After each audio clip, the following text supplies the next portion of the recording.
Oh, 7 Citizens Black here from Casa Black Gaming, and today I wanted to offer up my opinion on the latest and greatest controversy hitting the social media sites in regards to Star Citizen, and that is the issue with concept ships. So yeah, it's another one of those videos, but I have some insights I wanted to share and offer up some ideas to hopefully add to the discussion. Now, as a player of just shy under 2 years, I'm not in a position to compare my thoughts and feelings on this the same as those who have been backers for going on more than 10 years now, and so I will not try to do a disservice to those players by trying to comment on that aspect. But I still felt like I needed to weigh in on this topic and offer up a different point of view, and maybe as a voice for those of us newer players, and also I wanted to share something that I tweeted, which to me should be a question that is asked of CIG, which could in turn help alleviate many players' concerns and also help guide them on their decision making. Anyway, if you guys enjoy my thoughts on this or my content overall, then please do the things that can help a channel. And so with all of that out of the way, let's go ahead and get on to this opinion piece.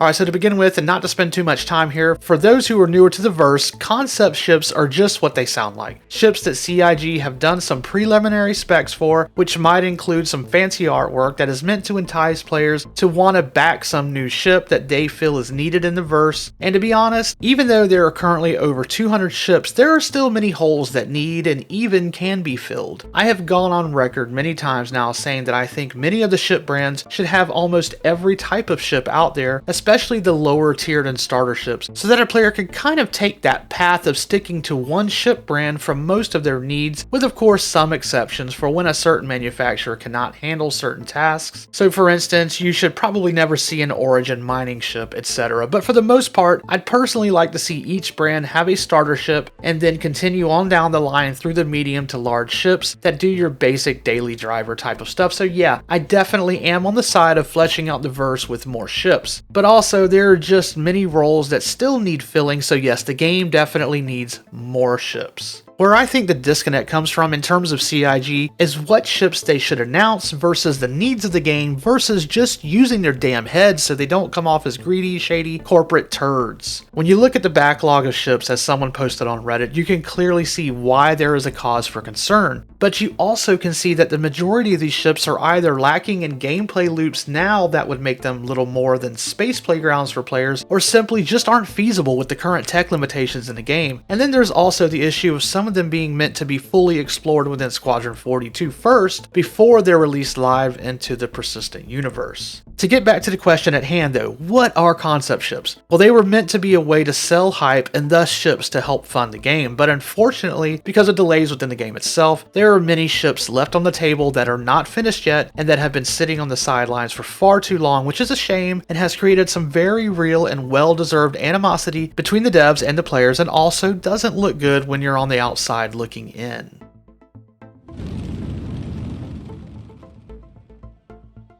It's easy to put the majority of the blame at the feet of Chris Roberts. In some of my other videos I have shared how ultimately the learn-as-you-go method of game development that Chris Roberts exhibited during the early years of Star Citizen was a terrible way to approach such a colossal project, and that the company could have really benefited from having someone who could lead a project better. I'm not saying that Chris Roberts should not be involved or leading it, but he would have benefited from having the right people under him and also being able to listen to them when it comes to hearing the word no at times or dealing with realistic timelines, which I honestly believe that anyone with any sort of proper project management training could have told him how unrealistic some of his goals were. Many companies have learned the hard way just how devastating it can be for any product, no matter how great the idea is, to fail because the project was not managed correctly. Good project management can be the difference from a massive success versus a humiliating conclusion. Honestly, it's a damn miracle the Star Citizen is even in the shape it is in today, because it could have very easily have failed. So that is a true testament to the fans' desire to see this project through, more so than any leadership that Chris Roberts has given. If you need further proof of just how poorly this project has been managed, just take a look at this list again of the ships that are still backlogged. Most of these ships should have never been put up for sale without the proper tools and gameplay loops already beyond the planning stage that some of these ships require. If a simple rule had been put into place that said we will not put a ship up for sale without the underlying tech of what that ship can be doing within 6 months of launching, meaning it was deep into the pipeline of development, then this list would probably be bare, and some of them still would not be ready for sale because the game is still lacking several key gameplay features that would make these ships usable. Let's use an example of what I mean. If you remove the ships that have a few functions missing that are still not in the game, like modularity, ship repair, full-scale trading, and onboard refining of materials, then you could remove the Odyssey, Crucible, Orion, Endeavor, and the hull variants from this list. If you remove engineering not being ready as a reason not to have the larger ships, because quite frankly, they probably do not want to work on those until engineering is in the game, since the rework to go back over those after engineering probably just isn't worth it, would even further pretty much make this list empty. If they simply waited to put those ships for sale until they could accurately know a ship could come out in a year to a year and a half, things would be so much better, not only for the players who were quick to drop their credit card number onto the website, but also for the game's own reputation. I honestly do not think that's too much to ask.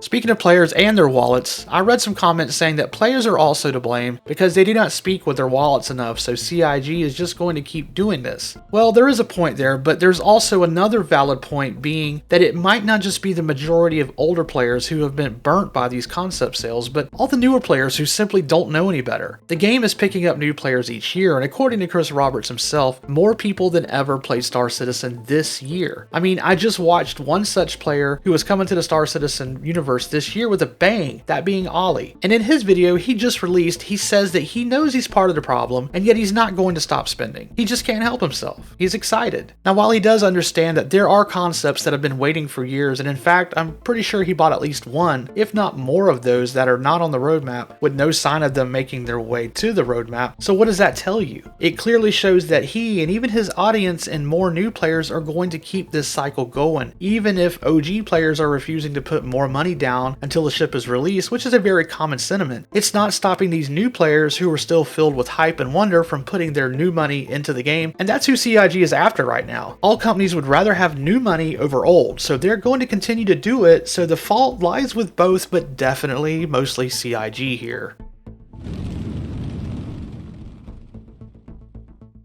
This is something that came up because of someone using simple math and deduction that says if they only worked on one large capital size ship per year, that it would take 20 years to work through the backlog on that list. Now, for this, I would direct you to Montoya's latest video he put out on the subject because he makes some very valid points in regards to the time it takes, but also how the pipeline works. His example of the ship teams learning the design language of a ship brand are spot on, and looking at Crusader, he is right. Once they nailed it with the MSR, the other ships were a lot easier and are flowing from the devs like the Ion, Hercules, and even the new concept ships, the Spirit and its variants. Once they work on one or two of the large capital ships, the rest will come along faster, so I doubt it will take as much work to get more of them done. Plus, there has already been much work done on quite a few of the larger ships already for Squadron 42, and even just some work done here and there as the ships have been picked up and put back down over the years. In a way, it's almost better though that some of those ships were not worked on and completed more than 2 years ago, because in my opinion, it's only been the last 2 years or so that ships that have been made during this time have really become better handling and designed overall versus the older ships, and we can see that they are having to go back over many of those older ships to redo things. So will it take 20 years to work out the backlog? I honestly don't think so, but I think it's safe to say that even 5 years will be a hard thing for them to be able to realistically do, and this should inform their development process going forward.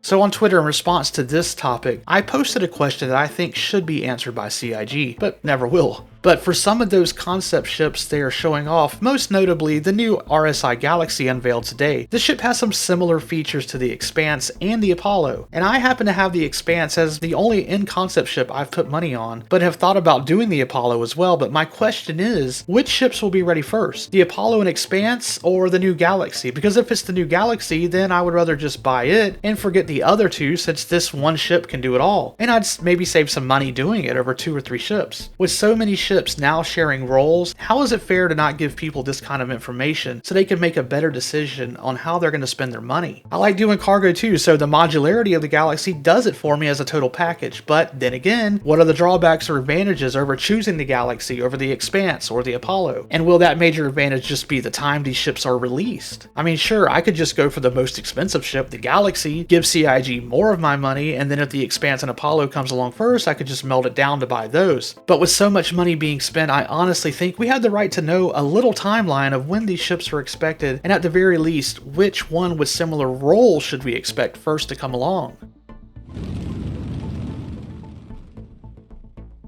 CIG needs to stop selling concept ships that are extremely large in scope at the very least, and if they want to focus on something shiny and new, they should really keep to how they have been working this year, where they have not put out a lot of concepts and mostly released straight to flyable smaller ships or variants. I'm also not a fan of no sort of timelines. I think my question from the previous section is not too much to ask for here. I mean, if you're a legit project manager over this game's development, how do you not know before introducing a huge new item for sale when it will fit into your 5-year plan? I mean, at times it's been pretty clear that the 5-year plan is not something they adhere to anyway. Just look at the sudden change in direction last year around this time from the PU to Squadron 42, which, while I understand that need and agree it needed to happen, is one of those things that's a head scratcher, like, why wasn't that already happening? CIG is in the awesome situation of people wanting their product, but just wanting a little more clearer explanation of what they're purchasing before they do it and when to expect it. Yes, game development changes and things come up, but 10 years is crazy to have been waiting without an updated explanation. And with the Banu Merchantman looking like it's gone back to the concept phase after all the teasing and even an entire episode over the summer showing its progress, now to only be thrown back into concept and not actively work on is just huge slap in the face for those who have been waiting for it and paid for it already. There is also an even crappier aspect to this because people will put down the money for these newly announced concepts because they also want them at their best price, and yet have no idea how long it will be until they're released. For those who put down lots of money in hopes of saving a few $100s, who have now been waiting 10 years, you would have been better off investing that money and seen a better return. You would think that CIG would try to shed some of the bad reputation they get, which a good majority of it comes from these long-awaited concept ships and is by far the most questionable aspect of their business model. But one might think they would have learned their lesson, but slowing down on how many concepts you offer is not the same as learning your lesson. Please just stop with the concepts for a year or two and get to work on what people have paid for. And for those new players who do not think it can happen to them, you're wrong. You'll be buying the Galaxy or whatever other ships they peddle next year, and they probably won't be out until we get to the next system, which, if you want to be a smartass about and use the current Pyro timeframe, we shouldn't see until 2030 at the earliest. I mean, might humans be living on the moon before we get to Delamar and the next system? That's a topic for another video. Alright, and that's going to do it for this opinion piece on the concept ships. Let me know down on the bottom how you're feeling about the concept ships at the moment, good or bad. We don't have to agree on this, but I did want to put out my thoughts and go on record as to my own issues with these concept ships. I love seeing new ships in development and even the concepts for what's coming, but I'm also someone who likes to see what my money was spent on, and when I think that there is someone who dropped over $1,000 on a ship and they might never see it because they expired while waiting for it, that's just a bummer, especially if that wait has been more than a few years. Anyway, remember to be kind to your fellow gamer,